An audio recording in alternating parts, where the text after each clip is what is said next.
Namaste à tous les yogis. Bienvenue sur la chaîne YouTube Prasanjya Yoga.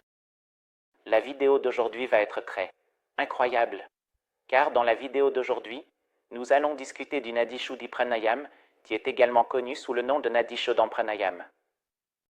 Et beaucoup d'entre nous pensent que c'est similaire à l'Anulom Vilom Pranayam. Dans la vidéo d'aujourd'hui, nous allons apprendre ce qu'est le Nadi Shuddhi Pranayam et quelle est la différence entre l'Anulom Vilom et le Nadi Shuddhi Pranayam. Pourquoi devriez-vous pratiquer le Nadi Shuddhi Pranayam? Quelles sont les techniques anciennes que beaucoup d'entre nous ne connaissent pas très bien? Et c'est la raison pour laquelle nous ne tirons pas le bénéfice parfait du Nadi Shuddhi Pranayam. À la fin, nous comprendrons également quels sont les bienfaits du Nadi Shuddhi Pranayam que vous devriez pratiquer régulièrement. Combien de temps devriez-vous le faire?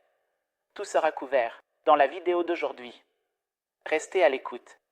Apprenez correctement toutes les techniques et commencez à les pratiquer. Dès aujourd'hui, vous en tirerez certainement des bénéfices. Commençons. Le Nadi Shuddhi Pranayam ou Nadi Shodhan Pranayam. Le nom lui-même en dit long. Nadi Shodhan. Nadi signifie canaux d'énergie. Shodhan signifie purification. Donc, la purification des canaux d'énergie est appelée Nadi Shodhan. Qu'est-ce que ce canal d'énergie? Notre corps est composé de 5 enveloppes appelées Panchakosha, Pranamaya Kosha, Manomaya Kosha, Annamaya Kosha, Vijnanamaya Kosha et Anandamaya Kosha. Pranamaya Kosha, cela signifie le corps constitué par le prana. D'accord? Donc, tout ce corps est fait de prana. Ainsi, ce corps, le corps physique, est l'Annamaya Kosha. Ce n'est pas un Pranamaya Kosha. Donc, ne pensez pas que vous n'obtiendrez des bénéfices que pour le corps physique. Beaucoup d'entre nous pensent que lorsque nous faisons Nadi Shodhan, nous pensons que notre corps deviendra très lisse. Même, ce sont les bénéfices que vous obtiendrez physiques. Mais le premier bénéfice que vous obtiendrez est dans le corps énergétique qui est le Pranamaya Kosha. Un corps énergétique est constitué de Nadi. C'est comme un filet partout. Comme vous avez un filet de raquette, c'est Nadi, ce Nadi, les canaux sont partout, dans notre Pranamaya Kosha. Donc, la purification de ce Nadi s'appelle Nadi Shodhan. Anulom Vilom signifie quoi? Vilom signifie inverse, comme vous inspirez par les deux narines, et maintenant vous Vilom cela. Vilom signifie que vous expirez maintenant. C'est ce qu'on appelle Vilom. Anulom Vilom peut être n'importe quoi. Respirer par les deux narines, c'est Anulom. Vilom, inspirer, expirer. Ou cela peut être avec une narine fermée, inspirer par la narine gauche, puis expirer par la droite. Inspirer par la droite, expirer par la gauche. C'est Vilom Pranayam. Un autre sujet que nous aborderons plus en détail. Donc, ces nadis, comprenez avec un exemple comment ouvrir ces nadis. Imaginez que vous avez un tuyau d'eau que vous n'avez jamais utilisé ou que vous utilisez après, longtemps, peut-être des années, et ce tuyau est bloqué à cause de sable, coincé là, à cause de feuilles, coincé là, n'est-ce pas? Si vous voulez ouvrir ce tuyau, et si vous voulez que l'eau coule à nouveau facilement à travers ce tuyau, comment allez-vous l'ouvrir? Vous n'avez pas cette longue tige pour mettre à l'intérieur du tuyau et l'ouvrir. Quelle est l'option? L'option est de mettre la tête du tuyau dans le robinet d'eau et ensuite d'ouvrir l'eau avec force, n'est-ce pas? Parce que si vous ouvrez doucement, l'eau pourrait se coincer. Cela prendra du temps pour s'ouvrir. Vous devez ouvrir plus rapidement, donc vous devez ouvrir avec force pour que lorsque l'eau passera avec force à travers ce tuyau, elle enlèvera toute la poussière, tous les blocages. Raison. Et une autre façon de faire est d'ouvrir le robinet du tuyau, l'eau. Et maintenant, d'une zone, il suffit de le plier comme nous le faisions dans notre enfance. Clean, augmenter la pression, pour que l'eau ne sorte pas de l'autre côté, mais d'un côté elle arrive déjà. Alors que se passera-t-il? Cela crée de la pression. Et quand cela crée de la pression, soudainement quand vous ouvrez cela, après quelques secondes, l'eau passe avec force et ouvre ce tuyau. De même, c'est la technique pour faire le Nadi Shodhan Pranayam. Nous inhalons d'abord. Nous ouvrons le tuyau, l'eau coule à nouveau. Donc inhaler signifie que l'eau coule. Ensuite, nous bloquons, nous plions ce tuyau. Donc nous retenons l'eau, nous retenons le souffle. c'est le Kumbhaka. Et puis après avoir retenu le souffle, nous expirons complètement, donc nous éliminons. Eh bien, c'est ainsi que nous purifions tous les canaux d'énergie. Combien de canaux d'énergie avons-nous? Selon le Hatha Yoga, nous avons 72 000 canaux d'énergie, voire plus. Et selon le Shiva Samhita, qui est le texte le plus ancien du Hatha Yoga, nous avons 350 000 canaux d'énergie dans notre corps. Et tous ces canaux, lorsqu'ils sont purifiés, alors seulement le prana peut être canalisé à travers le corps et alors seulement le pranayama peut se produire. Pranayama et Nadi Shodhan, ce sont des choses différentes. Ne les mélangez pas. Nadi Shodhan n'est pas un pranayama. C'est une préparation pour le pranayama. Et c'est pourquoi, dans de nombreuses traditions, le Nadi Shodhan est considéré comme une pratique de purification, la purification du pranamaya kosha. C'est la purification du corps énergétique. Et une fois que vous avez fait cela, le Nadi Shodhan, maintenant les nadis sont purifiés et alors le prana circulera. Et tout vous arrivera de manière positive. Pourquoi devriez-vous faire le Nadi Shodhan pranayama? Vous devriez faire le Nadi Shodhan pranayama parce que nous avons tant de blocages, des blocages émotionnels. Les émotions sont très déséquilibrées. Pour les équilibrer, pour les canaliser, vous avez besoin du Nadi Shodhan pranayama. C'est pour équilibrer ce corps physique et mental. Parce qu'entre le corps physique et mental, il y a un corps énergétique. Et à cause de ces blocages dans le corps énergétique, ces corps physiques et mentaux sont déséquilibrés. C'est pourquoi beaucoup d'entre nous, nous prenons une décision, mais physiquement nous ne sommes pas capables de continuer. Ou nous avançons, mentalement, nous ne sommes pas apaisés, nous ne sommes pas fixés, nous ne sommes pas concentrés. Ce sont des déséquilibres. Pour les équilibrer, le pranamaya kosha doit être complètement purifié. Et c'est la raison pour laquelle vous devriez pratiquer ce pranayama. Maintenant, commençons la technique. Maharshi Guéran dit qu'avant de faire le pranayama Nadi Shodhan, où le visage doit être orienté, où vous devez vous tourner d'abord, comment vous devez vous asseoir. Donc, vous devriez vous asseoir en Stulasana. Stulasana signifie que vous ne devez pas vous asseoir sur un coussin. Stul signifie un asana, qui est dur. Utilisez soit un tapis qui est fixe, pas un tapis trop instable, puis asseyez-vous. Ou peut-être une chaise si vous le souhaitez. Vous pouvez aussi vous asseoir sur une chaise, mais elle ne doit pas être mobile. D'accord? Asana à l'école. Stulasana signifie quoi? Stulasana signifie qu'il doit être parallèle au sol. Il ne doit pas être trop dans cette position. Parallèle au sol, Stulasana. Soit vous devez faire face à l'est, soit au nord. Très important. Nadi Shodhan pranayama, quand vous le faites, vous devez toujours faire face, soit à l'est, soit au nord. Ne regardez pas ailleurs. Ce sont les deux directions vers lesquelles vous devez faire face en premier. Et puis, quand vous faites cela, vient ensuite Nadi Shuddhi. Donc, d'abord, Nadi Shuddhi, puis faites le pranayama. Ainsi, dans ce sutra, dans ce shloka, il est expliqué que Nadi Shuddhi et pranayama sont deux choses différentes. Donc, d'abord vous faites Nadi Shodhan, vous nettoyez les canaux d'énergie et ensuite vous faites le pranayama, d'autres choses. Maintenant, donc, cela signifie Padmasana, Nadi Shodhan. Les yogis disent que Nadi Shodhan doit être fait en Padmasana. Et puis, donc, d'abord vous inspirez par la narine gauche, vous retenez, puis vous expirez par la narine droite. Encore une fois, inspirez par la narine droite, retenez, expirez par la narine gauche. C'est ainsi que l'explication est donnée dans les Upanishads. C'est ainsi que l'explication est donnée dans les écritures du yoga. Donc, comprenez quelques sujets. La première chose est une asana stable. Pas comme se déplacer d'un côté, instable, dans une asana fixe.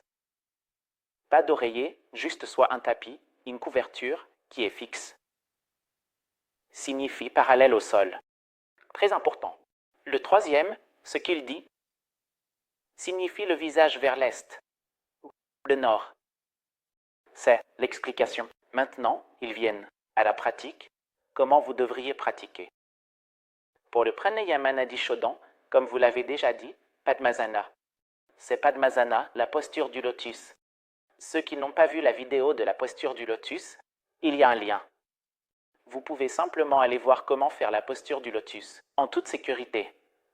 C'est ainsi que vous pouvez apprendre la posture du lotus. Si ce n'est pas possible, alors une autre asana peut-être peut utiliser. Prakarya Preye, Drayit Eveyat Shakti, Bya, Sriyena Rochaye. Cela signifie Padmasana. Maintenant, le yogi est assis en Padmasana, la posture du lotus. Pranam Chandranapura, édition. Signifie maintenant inhaler par la Chandranadi, la narine gauche. Vous retenez. Combien de temps pouvez-vous retenir? Fermez la narine comme ceci, fermez la porte de la narine, retenez-la. Combien de temps pouvez-vous retenir? Selon la puissance que vous avez. Retenez-le aussi longtemps que vous le pouvez. Et puis, maintenant, expirez par la nadi, qui est la narine droite. Expirez. Puis encore, faites la même chose. Inspirez, retenez, expirez.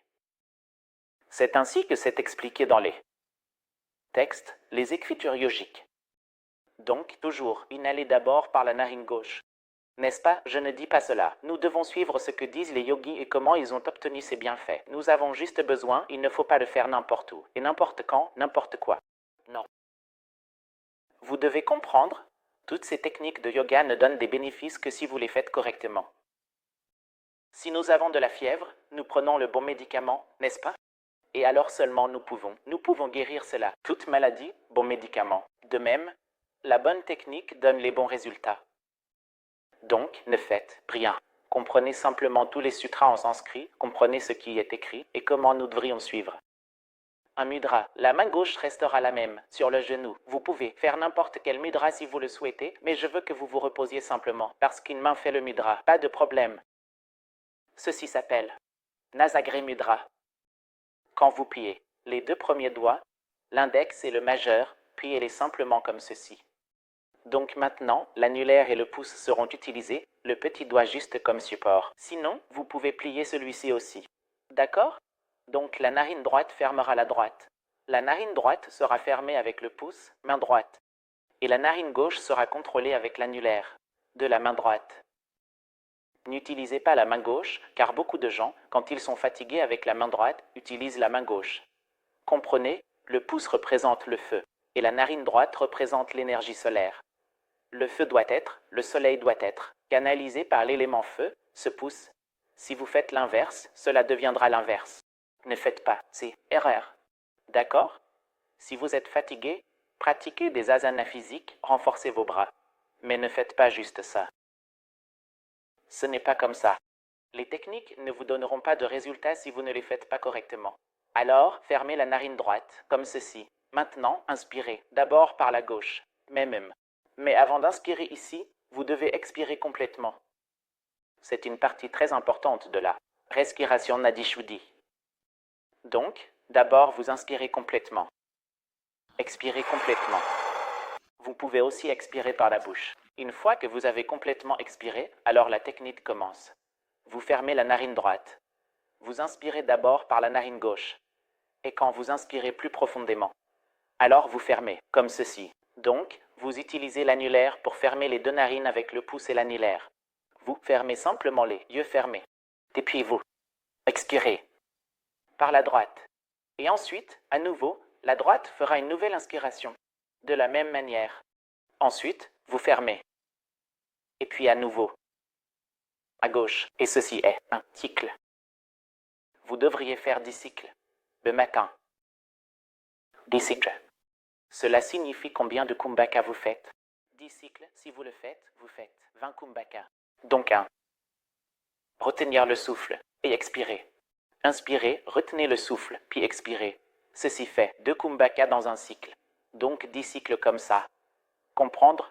Donc, c'est le Nadi Shuddhi Pranayama. Maintenant, la question se pose, combien de temps devrions-nous rester? De nombreux textes disent que Akti signifie combien vous avez. La capacité et la force des poumons, retenez autant. Mais je vais vous donner le chiffre ici pour que vous puissiez vous concentrer. Dans les temps anciens, les yogis ont trouvé les chiffres parce que parfois il est très difficile de se concentrer pour l'esprit. Donc parfois, ce qui se passe pour beaucoup d'entre nous, c'est que nous retenons, nous devenons fatigués, nous devenons un peu, vous savez, épuisés. Nous devenons un peu ennuyés, parce que l'esprit a besoin d'être fixé. Et quand nous nous ennuyons, nous ne retenons tout simplement pas. Beaucoup de gens ne retiennent pas longtemps parce qu'ils s'ennuient. Les yogis ont trouvé le chiffre. Ils divisent le pratiquant en 3 catégories. La première est Adho Sadhaka. D'accord? Pratiquant, débutant. La deuxième est Madhyam Sadhaka, pratiquant intermédiaire. Et la troisième est Uttama Sadhaka, qui est un pratiquant avancé. Les débutants devraient faire une inspiration avec un compte de 12. Vous fermez la narine, commencez à compter. 1, 2, 3, 4, 5, 6, 7, 8, 9, 10, 11, 12. C'est le nombre 12. Donc le ratio sera 1, 4 et 2. Donc inspirez un nombre, retenez 4 nombres et expirez 2 nombres. Cela signifie que si je fais 12 inspirations, alors la rétention sera de 48. Donc vous allez compter 48. 1, 2, 3, 4, 5, 6, 7. Et puis quand vous expirez, vous allez pour 2, ce qui est 12, multiplié par 2, combien? 24 en expirant. Donc expirez 24. Puis à nouveau, quand vous expirez par la même narine, vous allez inspirer 12, vous fermez la narine, retenez 48, expirez par l'autre narine sera 24. Et c'est ainsi que vous procéderez. Si vous ne pouvez pas retenir autant, si vous êtes un débutant, alors commencez avec ce que vous pouvez retenir.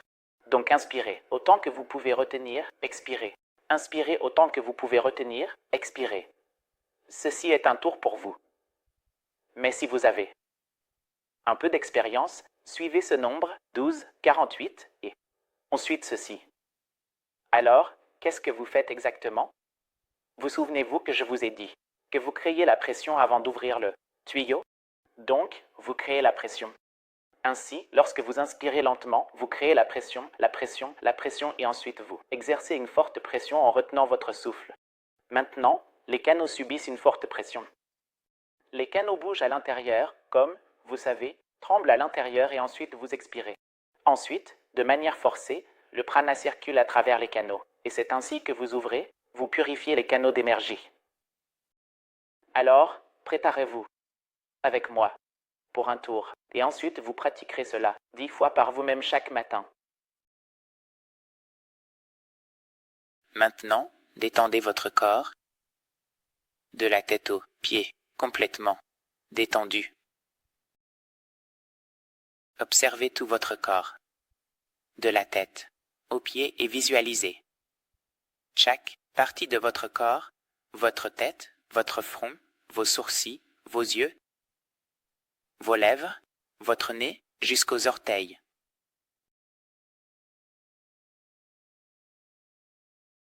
Essayez d'élargir la conscience avant de commencer à purifier vos nadis. Continuez à respirer, doucement et lentement.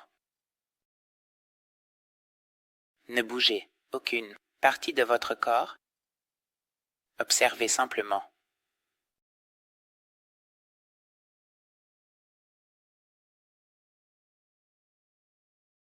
Maintenant, commencez à prendre une profonde inspiration et expirez. Complètement, videz vos poumons.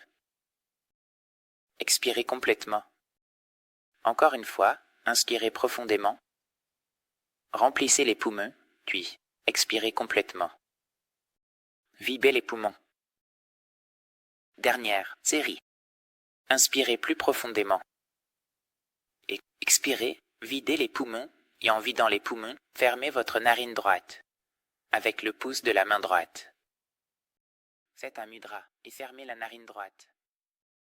Commencez à inspirer d'abord par la gauche avec une nouvelle respiration et maintenant retenez votre souffle en fermant vos 2 narines avec votre annulaire et votre pouce. Maintenant, retenez autant que vous pouvez, aussi longtemps que vous le pouvez, mais ne vous stressez pas.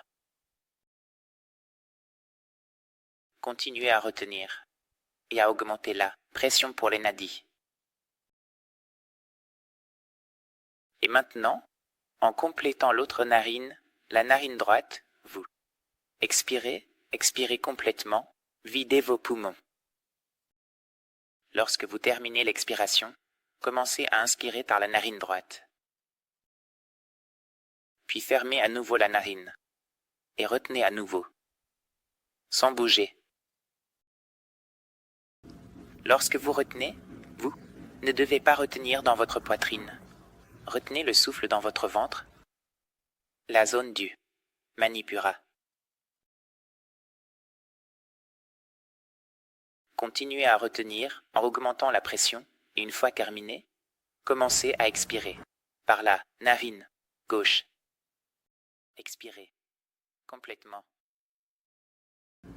Et 10 tours, vous continuerez ainsi.